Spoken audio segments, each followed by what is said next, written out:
All this, Diddy had a meltdown in his cell and begged the guards to take him to the hospital for observation, but they refused. This same friend or person told the Daily Mail, quote, he eventually managed to calm himself down with the meditation technique he's been using while he's been behind bars.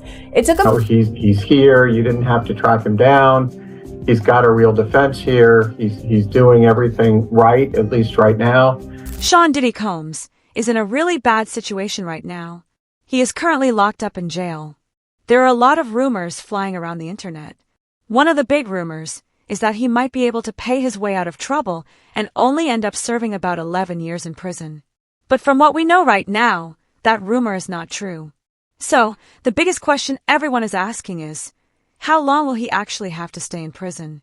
His lawyer is now speaking out, saying that the conditions Diddy is living in while in jail are completely terrible. I'm going to explain all the latest news and updates in this video, so you can understand exactly what's going on. Let's go back to the beginning to see how this all started.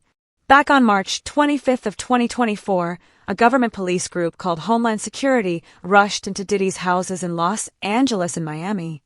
They did this because he is part of a major investigation.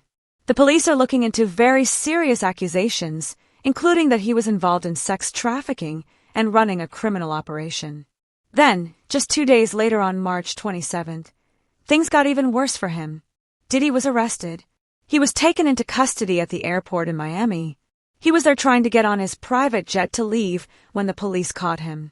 Ever since that day, his legal case has been moving through the federal court system, which is the highest level of court.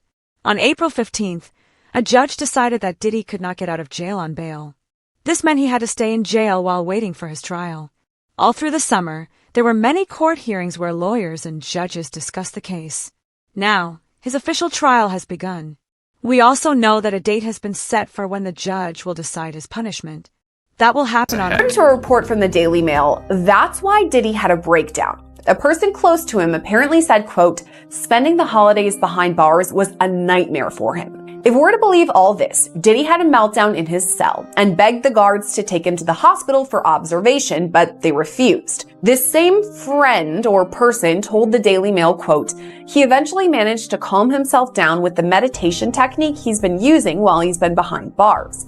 It took him a few hours of deep breathing and focusing to get out of the bad space he was in, but he finally managed it. This isn't the first time Diddy's mental health has come into question while he's been at MDC. When he first arrived, he was on suicide watch, which the U.S. Department of Justice National Institute of Corrections describes as supervisory precautions taken for suicidal inmates that require frequent observation. Diddy's suicide watch was only temporary, though. He was housed in a special protective unit of the jail after that for the first few weeks of his stay. But Diddy right now is in Gen Pop, meaning general population, the place where majority of the inmates stay. And that's where he apparently had— People who claim to have inside information are saying that all the bad things Diddy has done in his life are finally coming back to hurt him. This is happening in a few different ways while he is in jail. First, several other men who are in the jail with him have actually filed lawsuits against him. This means they are taking him to court from inside the prison, claiming he has done things to wrong them. At the same time, some very serious and scary stories are starting to come out. One of the biggest and most shocking stories comes from a man named Jonathan AI. Here's what Jonathan is saying happened. He says that Diddy treated him as a sex slave, which means he was forced to do things against his will. Jonathan got in trouble with the law himself after a shooting that happened back in 2018 at a golf club called Trump National Doral in Miami. When the police were questioning him about that shooting, Jonathan told them about Diddy. He claimed that Diddy took advantage of him and used him. He also said that a powerful and secret group of people— But you knowing Diddy personally, do you think it's possible he might take his life? It takes a certain individual to prepare himself to do a lot of years in jail. From the lifestyle that he had, I'm not saying that he can't. I just don't see him able to do time behind bars. Maybe if he'd be in a camp type situation, that's a possibility. But based on the lifestyle and what he's done and what he's accomplished, if he had to go behind those bars for a lot of years, I think that he may commit suicide. He'd do an Epstein. Why you think he didn't pull a Russell Simmons and leave the country? They was watching him, bruh. They was watching him. And then I think that he had to turn over his passport. Even if you own your own private jet, they have a system up there whereas that they supposed to check your passport and anything that you need to fly as if you were flying commercial. Now, there's another person in jail who is also coming forward with a very upsetting story about Diddy. This man's name is Cardalou Smith. He is currently in prison, serving a sentence for a sexual assault charge. But Cardalou strongly says that he is innocent of that crime. He insists that Diddy is the one who set him up and made it look like he was guilty. Cardalou is also making another big claim. He says that he actually won a lawsuit against Diddy, and the court ordered Diddy to pay him $100 million. However, Diddy's team of lawyers is fighting back hard against this. They are working to try and get that court decision overturned, meaning they don't want him to have to pay them money. So, what is the story that led to this lawsuit? Cardalou says that a long time ago, back in 1997, a terrible thing happened to him. He was working as a bartender at a Holiday Inn hotel in the city of Detroit. He claims that Diddy physically attacked him and assaulted him at that hotel. He also makes an even more serious accusation. He says that Diddy did not just assault him, but that he actually filmed the entire attack. According to Cardalou, after it happened, Diddy showed that video to the famous singer and actress, Jennifer Lopez. Cardalou says that Going back to Cardalou Smith's filing, his notice says that Jennifer Lynn Lopez, aka J-Lo, aka Jenny from the Block, quote, will be called as a material witness and expert to Sean Combs' viewing, possession, and distribution of his sexual assault upon the plaintiff in 1997 and the orders of defendant Sean Combs forcing Jennifer Lopez to remain silent about the videotaped sexual assault of plaintiff by defendant. Plaintiff states that the material witness Jennifer Lynn Lopez, also known as J-Lo and Jenny from the Block, was engaged in a relationship with the defendant Sean Combs during 1999 and 2001, and that the sexual assault of the plaintiff was recorded, distributed, and held by the defendant at his New York residence and recording studio. And during the relationship with Jennifer Lopez, she was made privy to this video that was taken by Sean Combs and his employee Kirk Burrows. She, J-Lo, has known this video existed and was in existence and took no action to make it known to anyone in law enforcement, and that she was even questioned by New York Police Detective Derek Palmer about this matter, and that the report will show that her answers to this tape was and still remains a resounding yes to its existence. And again, Cardalou Smith writes that he wants to call Officer Derek Palmer as a witness because he says Palmer is the one who questioned Lopez and believes that he will have testimony that could help his case. Now, as I mentioned, Diddy's legal team has called for this entire case to be thrown out. Cardalou Smith has filed a massive response to that request that totaled more than 200 pages. Probably half of it was just straight up copies of case law that seems to support his arguments, word for word. It's something out of like a legal textbook. There's so much to slog through, but I kind of want to give you some of the highlights. So first, in addition to the claims of rape and a cover-up, Cardalou Smith also claims and alleges that Combs was violent towards his loved ones. At times, Cardalou Smith addresses alleged threats against his family. Other times, he says Combs actually caused serious injuries to his brother. His response reads, defendant used threats of murder to force the plaintiff to not bring the case to any court of law enforcement until the homes of the defendant were raided by Homeland Security, that the plaintiff knew it was a safe time to bring the case, and that is why we are here at this juncture. And Cardalou Smith argued that fear for his own safety and the safety of his family is one of the main reasons that he waited so long to report the alleged rape, and says that that reason alone should override any issue with the statute of limitations, that these claims might otherwise be time barred. And he also argues that while he's been in prison, fellow inmates and prison guards have threatened him on behalf of Sean Combs. The longer Diddy is forced to stay in jail, the more legal problems he seems to get. It's like every day that passes, another lawsuit is filed against him. For many years, there are claims that he was able to keep his victims quiet and stop them from telling their stories. But now, that has completely changed. All of those voices that were silent for so long are now speaking out all at once, creating a huge wave of people coming forward. The fact that big stars like Jay-Z and Jennifer Lopez are connected to the case might just be the start. As the court case continues to move forward and investigators dig deeper, it is very possible that even more famous and powerful people could have their names brought into the situation. No one knows who might be mentioned next. Because of all this, people close to the situation say that Diddy is in a state of panic. He is apparently very worried about whether he can even survive this ordeal, both mentally and physically while locked up. In a desperate attempt to get out of jail, his lawyers reportedly made a huge offer to the court. They said they would pay an incredible $50 million to get him out on bail while he waited for his trial. However, the judge in charge of the case looked at the offer and refused it.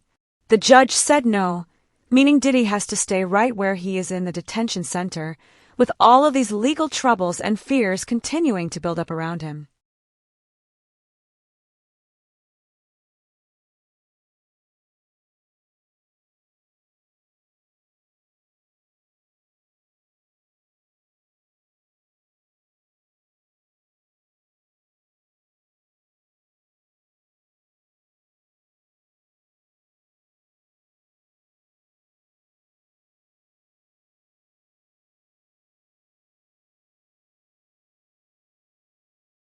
The proposed bail package.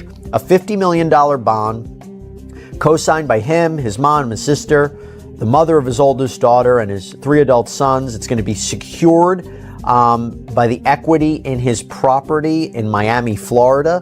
Home detention, his passport will be surrendered. The government said that's insufficient. They said, look at the charges, look at the weight of the evidence that I just mentioned. They said they have allegations that he and his associates were trying to tamper with witness testimony last year so that they wouldn't cooperate with the government. What do you take away about who has the stronger argument in terms of bail? Well, I think his counsel has done the best they possibly can. I think bringing him there voluntarily is very smart, starts them out on the right foot. But I think the last thing that you just mentioned, the interfering with witnesses. That's the allegation, yeah. Yeah, if that's true, or I should say, if there's real indicia that happened, I think that might tip the scales in favor of not letting him out pending trial, because I think, and you know this, I think judges take an extraordinarily dim view of that, and that might be the factor that tips the scale against him. But I think as far as a tactic, I think it was very smart to do what they did and to say, look, you know, he's here. You didn't have to track him down. He's got a real defense here. He's doing everything right, at least right now. I'm not sure it's going to be enough at the end of the day. Right now, Diddy is being forced to deal with a very difficult and scary truth about what life is like in prison. People who claim to have information from inside the jail are sharing his fears. They say that Diddy is absolutely terrified of being moved out of his current cell and into what is called the general population. The general population is where most of the other prisoners live and spend their time together. It is a very dangerous place, especially for someone who is as famous as he is. Insiders warn that well-known people like Diddy often do very poorly and have a very hard time when they are put in with everyone else. People who used to work with him and know him well are also speaking out. They are saying that he simply does not have the mental strength or the street smarts to handle that kind of environment. They worry that he doesn't know how to survive in a place that is so tough and violent. There is also a very serious concern about his mental state. These former associates are saying that the thought of spending decades, which is many, many years, in prison for the crimes he's accused of, like running a criminal organization and sex trafficking, is so overwhelming and frightening to him that he might even think about killing himself. They fear that he would rather do that than face the possibility of a life sentence behind bars.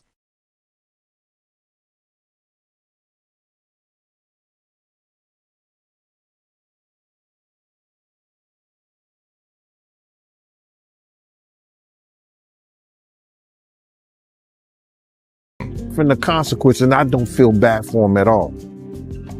Because people was trying to talk to him. People was trying to tell him. You couldn't pull him by the coat and let him know anything. You understand? They messed up the game, brother. When he put that shit out with them, money, power, respect, it ain't never been like that. It ain't never been like that.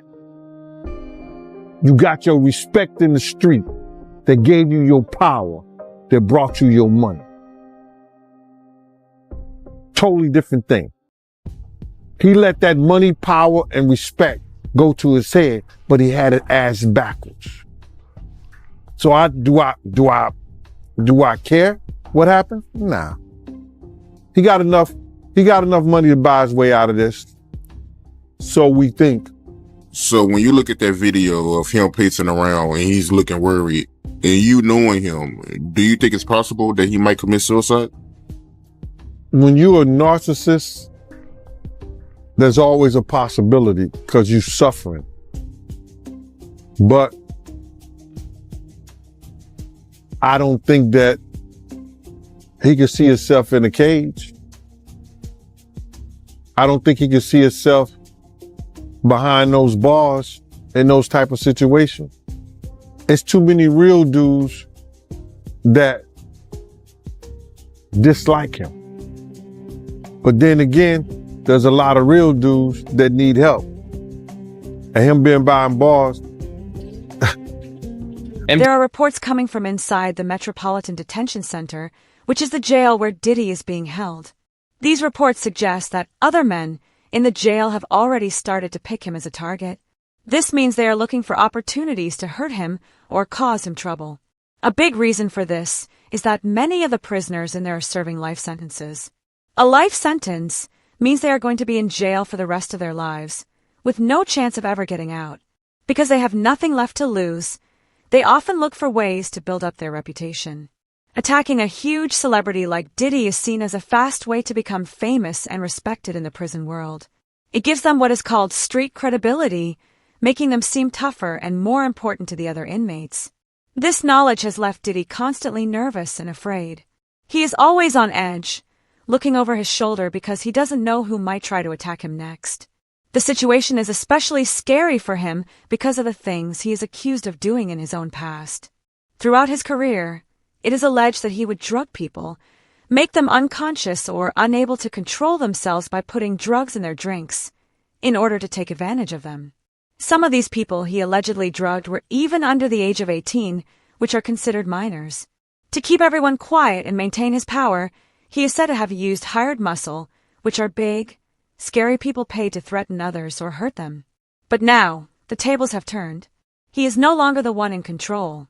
Instead, he is locked up with hardened criminals, men who have spent their lives doing violent crimes and who are not afraid of anything, not even more time in jail. These are the kind of people he now has to face every single day. News right now, Larry. I am just getting word. People magazine says it's got a source on the inside that tells them that P. Diddy's on suicide watch tonight. Do your sources confer the same information? Are they saying it was possible? Hey, real quickly, all that commissary stuff, he's not getting any of that because people in the SHU have an abbreviated list. So he's out of luck. No stake for him. Yeah, he is on suicide watch. This guy thought he would have went home.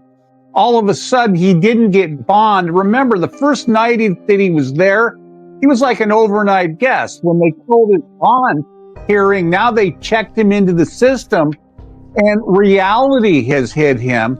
And I understand that he has a shrink coming by his cell to see him several times a day. And now there's talk about putting him in, it's like a bubble. It's like a cell that has like a plexiglass wall in it where they have inmates watching you. That's actually their job, to keep an eye on the inmates that are on suicide watch. Another error that I guess some warden told you this. There are sentenced inmates there. They're called cadre inmates. They don't have to be white-collar inmates, but they're doing maintenance on the building. And the problem, why there's a lot of violence there, they have housing units. And they're mixing bank robbers, drug dealers, rapists with white-collar people. And this is why Diddy, he can't go into a regular housing unit because somebody will take him out for sure. Somebody's going to get a lot of street credibility out of this. people that are doing substantial time that know they're never getting out. They'll just kill a guy. No questions asked. You think that they'd suck up to him because he's got a lot of money, and if he ever does get the commissary options, he would be able to help them. Some people do. Because I got to wrap it real quick. Okay, some people do think that Diddy can help him, but this guy's going to be locked up forever. His case will probably take at least 3 years to litigate. He'll stay at MDC. There's rumors that he wants to go to Essex County Jail in New Jersey because he doesn't like MDC. He's a marshal's inmate. There's no way they're going to transfer him back and forth, I don't know, several times a week, 6 marshals to do it. The very serious situation that Diddy is in is causing a lot of shock and worry throughout the entire music and entertainment industry. The news about all the accusations and investigations is even affecting his fellow famous artist, Jay-Z. According to people with inside information, Jay-Z is said to be absolutely terrified. He is apparently very scared that his own name might be dragged into the case next, and that he could be implicated or connected to the crimes. Meanwhile, Diddy's own team of lawyers has been very busy in court. They have repeatedly, which means they have asked over and over again for the judges to make a specific decision. They want the judges to disclose, or officially reveal, the names of all the people who are claiming to be Diddy's victims. However, the judges have looked at these requests and have denied them every single time. This means Diddy's lawyers are not allowed to get that list of names, which is a big setback for their side of the case. But there is an even more serious and strange part to this story. It involves people working for Jay-Z. Reports allege that Jay-Z's own lawyers, or people working for them, did something incredibly against the law. They are accused of pretending to be FBI agents. The story says they went to the homes of people who are witnesses in the case against Diddy. They apparently showed fake FBI badges and tried to use this fake identity to scare the witnesses or even pay them off to stay quiet. This attempt to intimidate or bribe people who might testify in court shows just how high the stakes are and how far some people might be willing to go to control the situation.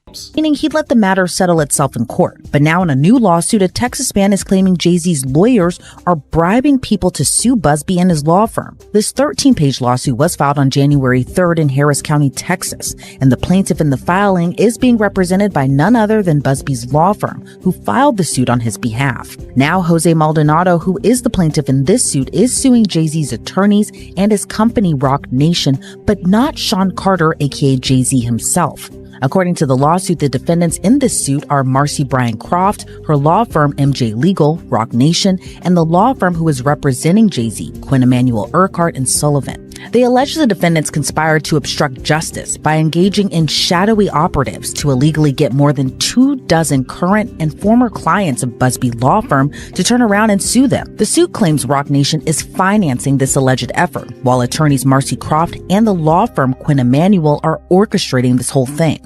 According to the suit, the defendants' agents were pretending to work for the state of Texas and allegedly flashed fake badges, which the suit says wasn't very smart or careful, but also illegal.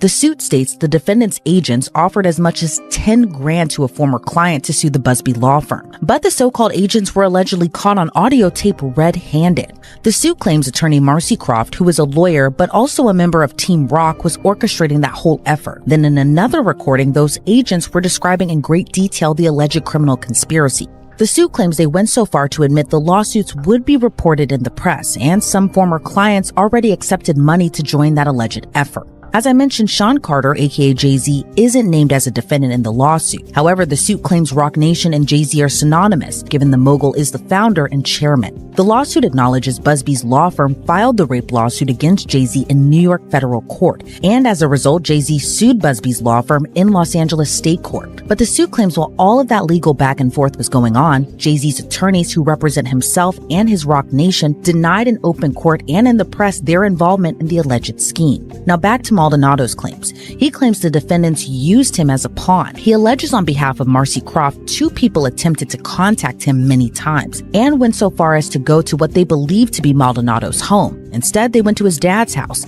and allegedly identified themselves as federal officers. After realizing they were at the wrong home, they continued to contact Maldonado, and Maldonado claims they were pushy. Once they got in touch with him, he claims those individuals said they were with the state, and they were putting together a lawsuit on behalf of Marcy Croft and the company she worked for. The suit alleges Croft said she would assign Maldonado's case to someone who could get him a lot of money. Instead, Maldonado contacted the Busby law firm, and now they're suing for solicitation and civil conspiracy. In a statement to the Houston Chronicle, Busby said, quote, "The conduct alleged by Mr. Maldonado is illegal and unethical. We know investigators have gone all over the United States illegally contacting our former clients to try to entice them with money to sue our firm. According to Mr. Maldonado, we now know who is behind this effort. We won't be intimidated nor deterred in our important work. I expect more lawsuits will follow as we continue to hear former clients report this egregious conduct," end quote. But Marcy Croft fired back against the allegations, saying the lawsuit reeks of desperation. She also told the Houston Chronicle, quote, "For over 25 years, I've dedicated my career to exposing and dismantling networks of fraud and manipulation. I didn't ask to be a part of this fight, but now that he's dragged me into it, he should know that I'm not someone who backs down. Mr. Busby should be worried. Truth and justice are on my side, and I have every intention of holding him." A woman named Nima Rahmani, who used to be a very important lawyer for the federal government, is now sharing her thoughts on this case. She believes that everything we have heard so far is just the start of a story, and there is much more still to come. She is warning everyone that as the investigation continues, we might hear the names of many other very famous and important people being connected to this situation. She says it is possible that the list could include well-known politicians, powerful leaders from countries all over the world, and even members of royal families. Her prediction is that if Diddy decides to work with the police and tell them everything he knows, it could cause a huge shakeup. By confessing and giving information on other people, his cooperation could lead to the downfall of some of the most powerful and influential figures on the entire planet. Now, as far as Jay-Z is concerned, this can really go one of two ways. This might be an isolated one-off case that he has to defend, or potentially it could be a Me Too type situation where other victims come forward. Obviously, we saw that with Diddy and Cassie Ventura. So the coming days and weeks are really going to be telling. And Tony Busby says he has more than 100, maybe up to 300 victims he's representing. So it's going to be interesting to see if any of them also name Jay-Z. And Nima, if such a high-profile name like Jay-Z has come out, could more celebrity names be tied to these lawsuits? What do you think we can expect? No question. This may just be the first celebrity domino, and Jay-Z was unmasked as celebrity A, but let's not forget there's a celebrity B in that same lawsuit that allegedly witnessed the sexual assault, a female celebrity. And there was someone who went on CNN earlier this week and said that his sexual assault was witnessed by another celebrity as well. So I think we're going to see more celebrity names identified very soon. All right, Nima Rahmani, thank you so much for joining us. As you said, this is one that has entered the court of public opinion. It's nice to have your actual... At the same time, we are learning more about what the police found when they rushed into Diddy's huge mansion. The police officers who carried out the raid have been describing the things they discovered, and they say it was all very disturbing and upsetting. A lot of the news on TV and online focused on one specific thing they found, which was a lot of baby oil. But according to the investigators, who are the people actually working on the case, they discovered evidence that is much more serious and alarming than that. They say they took computers and hard drives that were filled with many, many video files. They also found secret rooms inside the house that were apparently set up for the purpose of assaulting people. The whole setup points to a highly organized operation where people were being exploited, which means they were being used and abused in a planned way. Because of how big and organized this seems to be, some people are even suggesting that what Diddy was allegedly doing makes the crimes of Jeffrey Epstein, another famous man who was involved in a massive sex trafficking ring, look small in comparison. The fact that a major government police force called Homeland Security is the one leading this investigation really shows how serious the case is. They don't get involved in small matters, so their involvement proves that this is considered a very major federal crime. P. Diddy's gotten a hall pass. He's actually created his own kingdom where he makes his own rules, and you got to follow his rules or you get penalized. And guess what, Laura? He's now in a federal penitentiary, and for the first time in his life, he's facing his own fate at the hands of somebody else. And I will tell you, Laura, I've done federal cases, that's not the place you want to be in federal court. 90% of federal criminal indictments brought down are pled out, right? A plea deal is brought. And of the only 10% left, 90% of those defendants that go to trial, they lose. So he is looking at a daunting uphill battle to fight these horrible charges. Now, Brian, one of the DHS agents involved in this raid on his Miami mansion described what he saw inside the house, saying that, in my opinion, he's as bad as Epstein. These women are young, either barely legal or barely illegal. Brian, this sounds like he was a monster. Yeah, Laura, I will tell you that this indictment was very detailed, by the way, too. Your viewers should know there were over 300 subpoenas served, over 50 witnesses interviewed. Why is that important? Because the federal prosecutors aren't going to be leveling an indictment like this unless they have ammunition and they have cause to bring it. And the core issue at this case, which the feds have to prove, which it's looking like they can, is that P. Diddy essentially controlled these women, that he threatened them with stopping the money that he was paying them, that he spiked their drinks with drugs. That's been alleged in the indictment. And that he basically told them, I'm going to ruin your life unless you engage in these freak offs. And that's really what the prosecutors got to prove. And if you've got some victims coming forward to talk about that, you've got financial records that prove that, travel itinerary that proves that, P. Diddy has very little defense. And I got to tell you, Laura, if this guy wants to fight these charges, he's going to have to step up and walk into a courtroom and talk about it. If he doesn't testify in this case, he is dead on arrival. Well, who else is on these tapes? I mean, will the tapes ever see the light of day? I mean, that's what everybody's talking about. Who else is there? It's like with the Epstein, his pleasure island. Who else? Who went? Who was there? What's the manifest? But Brian, chances 1 being least likely, 10 being most likely. Will we learn of other celebrities that were at these freak-offs? Yeah, I think you've got an 8 or a 9 for a likelihood you're going to hear about it. Why? Because there are going to be more indictments coming down, Laura.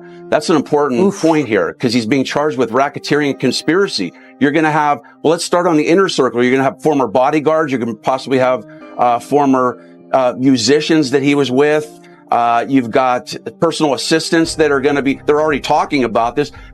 Some of those are likely to be charged. And then guess what? If you've got some music moguls that are sending women over to these alleged freak-offs, then you've got some top people that are going to start crumbling too, because they're all part of what's called these cases. And why didn't you believe in others that you were presented with? Well, the thing with a sexual abuser, is they follow a pattern. They fall to type, and you become very clear on what that pattern is, particularly a serial sexual abuser.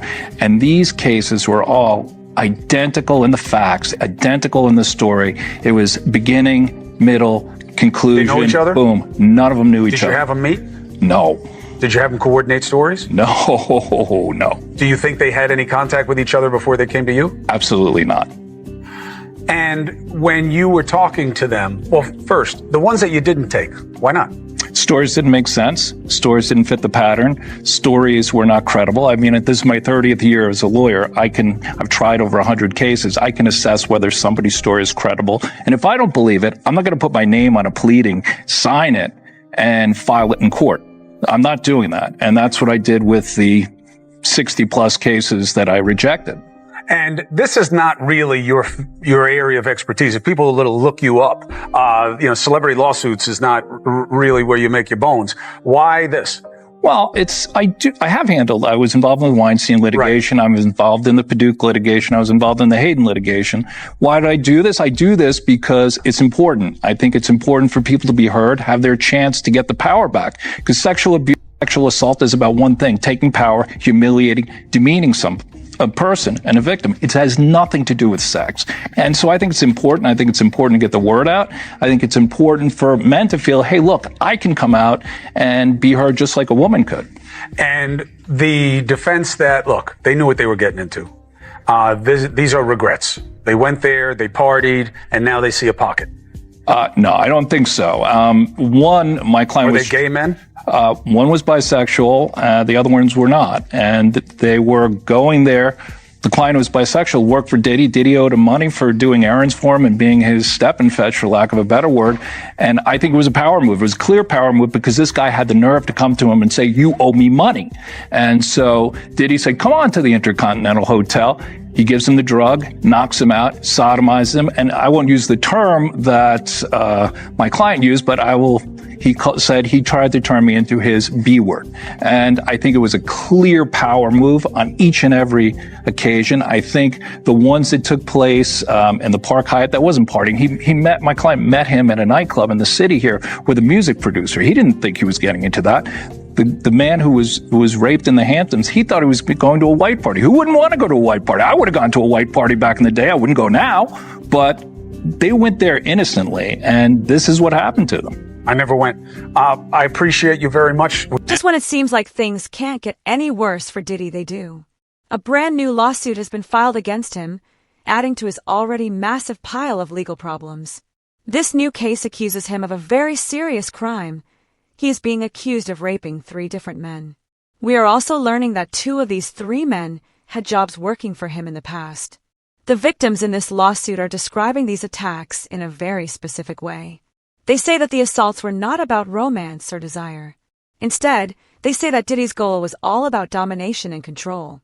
He allegedly wanted to completely break their spirits and make them feel like they were nothing. The court documents claim he wanted to treat them like they were his personal property, something he owned. The overall situation for Diddy seems to be getting more terrible every single day. He is dealing with violent attacks from other prisoners while he is locked up. He is facing more and more lawsuits piling up against him. And now, huge celebrities like Jay-Z and Jennifer Lopez are being pulled into the case as potential witnesses, getting caught up in all the trouble. Because of all this, it really looks like the time when Diddy could do whatever he wanted without any consequences is finally over. His era of getting away with things appears to be ending. With all the rumors that he has already suffered a nervous breakdown from the stress, and with the growing fears that his very life might be in danger, the big question that everyone is asking is a simple one. How much longer can Diddy possibly survive and put up with this never-ending storm of trouble?